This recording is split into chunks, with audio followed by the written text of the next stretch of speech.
Welcome to Nerd Alert. Today we have a special guest. His name is Ivan Van Norman. You may remember him from YouTube Geek Week. He joined us then. You are the creator of Outbreak Undead. Yep. You were on season 1 of King of the Nerds. Right. And you've got a lot of things you're not allowed to talk about today, but you will talk about eventually. Yeah, I'll talk about a few things. So, Outbreak Undead's a zombie role-playing game. It's tabletop, and we're looking on creating a few more games, including potentially even the next edition of Outbreak Undead. So it's fun. If you guys like role-playing games, that's totally my thing. And yeah, season 2 of King of the Nerds is actually premiering the 23rd of January. Yeah. Season 2. So it's fun. It's on TBS. I don't know. Did you see the show? No, but since there's a season 2, that means you weren't so bad that it was canceled. That is an extremely valid point. Yeah, it wasn't so. And it has Mr. Carradine, Robert Carradine, and Curtis Armstrong, who you may know as the original nerds from Revenge of the Nerds. I do know them as that. And they are magnificent human beings. So. And speaking of Outbreak Undead, Tim is here after spending a whole week of being sick. So patient zero. We're proud of you for coming in today, and thank you for taking so many days off and not infecting me. Thank you. I appreciate that. I won't have to cut off my arms now. But let's move on to our If It Were Zombies. Hello. Is that a segment that I should be aware of if there were zombies? Yes, let's do all of these stories as if it were zombies instead of people. I think that would make it more interesting. No, there's something serious I kind of want to talk about. When Sony bought Gaikai, we were sure that we'd soon see streaming game services. Well, it looks like that's finally coming to fruition with their announcement of PlayStation Now at CES this year. But is it everything we think it's going to be? When it was announced that PlayStation 4 wouldn't be backwards compatible, we were sure we'd be streaming everything we wanted over Gaikai and it would be all okay. But is that the case? Not so much. I like how we as gamers assume the best case scenario for us will be the case. Right, that everyone's going to talk in harmony and everyone's going to make the deals and there's going to be all the games forever and always on the PS4. And we forget that Sony needs to make some money off this. Well, it looks like their model that Sony is doing is they're going to ramp up. Starting this month, I think, is beta, and then it's going to roll out in summer with a limited release, and then more after that. But what the games they have right now are Sony titles, not necessarily third-party titles that make PlayStation. Right, that's what they have, and that's what Sony kind of started its whole foundation enough, anyway. It's beta. And I think that's all you can really start with. It's hard to get third-party companies like on board signed up with no like facts and figures and numbers and success rates. Sure. And there's other streaming game services out there right now, but nothing. I don't think any of them are going to have really a chance once Sony starts. And GameTap, they already exist. Right. But you don't remember, OnLive kind of went bankrupt, and GameTap has just been, pittering along, but it hasn't been a huge success yet. And GameFly has a streaming game service as well too. You can, go in and it's all desktop based, though you can't play it on your console. It's just everything that. Well, that's what we're looking for. And we think the model will be close to what Amazon is doing with their streaming video service, which is you can rent certain big titles, or you can have the kind of all-you-can-play free-for-all service, and they would both be at a fee. I know there's been a little bit of feedback where PlayStation users had been wanting to, they feel like they're entitled to have those games for free, or games that they've already bought available to them for free. That's probably not going to happen. No, that's never going to happen. And you know what? At some point, I feel like I was angry about that in the same way that other gamers are. It's like, oh, I purchased it, I should be able to play it, right?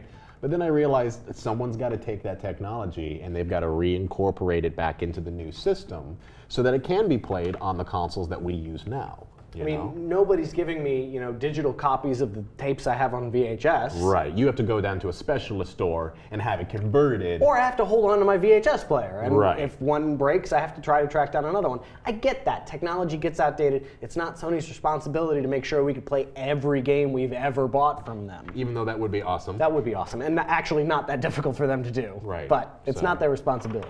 I understand that, but I still feel like a little bit, maybe I'm stuck in the old ways of gaming, but I feel a little bit gypped that I've bought all these games for the PS3 and the Xbox 360 that I can't have anymore. Well, here's a solid, because even the backwards compatibility of PlayStation 3 in the first stages when it was coming out, like how often were you playing backwards compatible games on your PS3? I did sometimes. Sometimes, I mean, like for me, almost never. Like the bigger, maybe RPG games, I definitely. Now, when you went to Steam and you saw like an old game that you like were like, oh, I totally remember that. Did you totally impulse buy? When it was $2. Hell yeah, when it was $2. That right there is why these streaming game services have not taken off. Because they're on PC, and PC gaming is so cheap, there's no reason to rent a game when the game that I want is going to be $2. So do you think the current models don't work because Steam has already cornered that market? Yes, they cornered the market, but because they've managed to reduce the price to the point of you can impulse buy. Exactly. You know? Exactly. I have over 180 games on Steam. Right. Because it was so easy. How many of those have you played, Tim? I'm going to ballpark it at a fifth of them. Okay. And I read an article about best Sega games yesterday, and I was going through it, and I was like, you know what, Shining Force 2, boom, done in my thing. So easy. I just was ready to do it. Now, if PlayStation 1 or PlayStation Now can give me that same type of experience where I can just be going through it and they're doing the sales and they're doing all of the things like, hey, we have all of these things on board, then you can bet your ass that it's going to take off. What it comes down to, we don't have those details yet, but whether or not they're going to maybe follow the success model that Steam has used. They're one of the main draws for having a gaming PC, going through all that trouble of building it and putting it all together, because it's going to be fantastic and you're going to have all these games that are available to you for very nominal fees. But I don't know if, I feel like they would have told us that or hinted towards that already, and they haven't. Well, in the case of PS Now. And it's funny because PlayStation is going to be playing with two different potential business models at the moment. They have still the classic distribution market that it is when a carbon copy comes out. And the different hands that it has to go through its distributor, or through its publisher, and then its distributor into the stores, into the consumer's hands. The reason that Steam can be so cheap is it cuts out the middleman. The developers put it in, and they get marginal costs because it's very easy to ship it out because it's all digital content. So PlayStation's going to have to I think they might even be stretching themselves a little bit too thin if they have to try to compete with an all digital marketplace, even if it's a small cost, and keeping on board the amount of developers and the amount of titles that they need in order for that to be successful, while at the same time still keeping their retail market really Do you think Steam Machine is going to kill them when it's in wide public release? We'll see. We'll see. I don't think Steam Machine will have the kind of sales that Xbox One and PS4 will have. Even if it is a better console, I just don't think it has the foothold. People that use Steam are PC gamers. They already have a PC. They're happy with that. I feel like maybe I'm an anomaly, but I disagree. I have a PS4. I would rather have a Steam Machine because I don't have a PC gaming setup. I would like one, I just don't have one. I am very hopeful about this PlayStation Now because I think the best digital service on consoles that you can get these days is PlayStation Plus. I think what they did for the PS3. Do you think it's superior to Xbox Live Gold? Yes, I think giving you multiplayer for free and then offering It's not free anymore. It's not free on a PS4, but on the PS3 it was, and I believe still is. Yeah. The PlayStation Plus. You can pay money for what is essentially privilege on the PlayStation Store. You get lots and lots of free games as long as you keep your membership up, and you have awesome deals on the digital games that you're already. It's essentially like this digital distribution that they want to do, although without the rentals. Although essentially it is Xbox Live Gold, but sure. It is a rental because you only keep the games for as long as your subscription is. And Xbox Live Gold has also been out for what, 10 years now? Plus. Well, now you get to keep that game even after your subscription has ended. Right. Plus now they've added 2 games a month rather than 1. That's nothing compared to what the PlayStation Plus is offering. They've been doing this for years. They have lots of free games.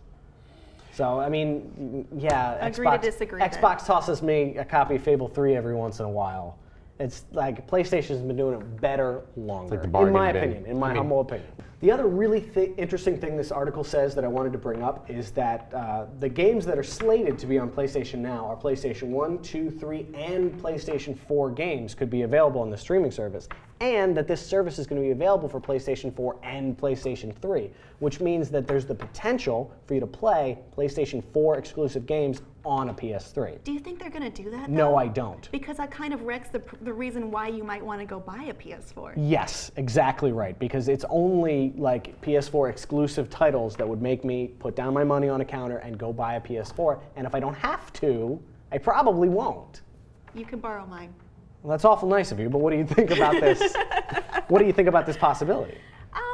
I think it sounds great, but I don't think it's a realistic assumption.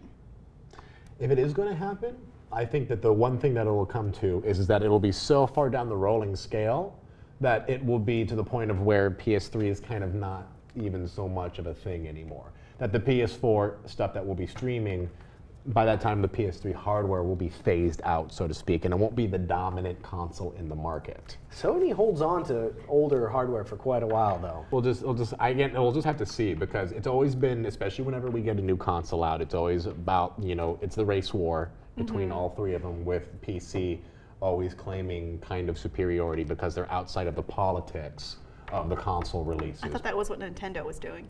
Well, I mean, are all in less politics. successful. Less successful, but the whole idea is that still the PC feels like they're outside of the political run, because they'll always have their user base. Yeah, I mean, Sony and Microsoft are Democrats and Republicans, and the PC is the People's Republic of China doing their thing. What?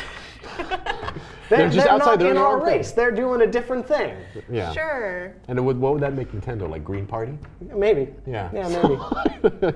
I mean, except for Nintendo's won on its own game in its own way on several. I mean, the Wii was still considered the most widely purchased console ever. Nintendo is wildly successful at what they do. They don't compete with Sony and Microsoft. They do a different thing. So they do their own thing. So I don't know. We'll have to get into it. But the only thing I wanted to ask is, what do you think of the delay? Because that is also kind of a big thing at CES. Is it a delay? This seems faster than any other streaming service that's come out on a new console. It's supposedly going to be live in summer, but not with all these titles out. It's going to be a slow ramp up to full speed ahead for PS Now. Many industry analysts think it's going to be, rather slow to come out. It seems like it will be quick, but not all the full capabilities will be reached right away. Which I think personally is fine. And that's sort of the motto of the day: is get something out there. Yeah. See if it works, fix it as we go. User test the crap out of it. Yeah. Gone are the days of waiting till a game is finished to release it, or waiting till a service is perfect before you give it to the public. And everything's a rolling start these days. Yeah, and why not, too? Because at the same time, you're going to get that feedback, and there's nothing better for a company than listening to their users and then making changes and engaging. And we're so social nowadays as gamers on the web, like with all social media and Reddit and all these other things that we come and talk about, is that is so much opportunity for companies like Sony to go and be like, you know what? Those are all really good ideas, even if they planted those ideas in the first place. Even if they go out there and be like, you know what, guys, you have this option, and this option. And if they put it out there to the public and take a poll, then they can take whatever option they want, but then they have the ability to be able to say, you know what, guys, we listened to you, and based on your opinions, we decided to do this. Yeah. Well, I agree on that level, because to me, innovation and technology, even if it's a failure, it's still disruptive and it still changes things, and hopefully changes things for the better. But what do you think of PS Now? Is it the game changer? Is it going to win the console wars for Sony, or is it kind of just going to be that slow burn, not so much on live kind of deal? Let us know what you think of the service in the comments below, and please be sure to subscribe.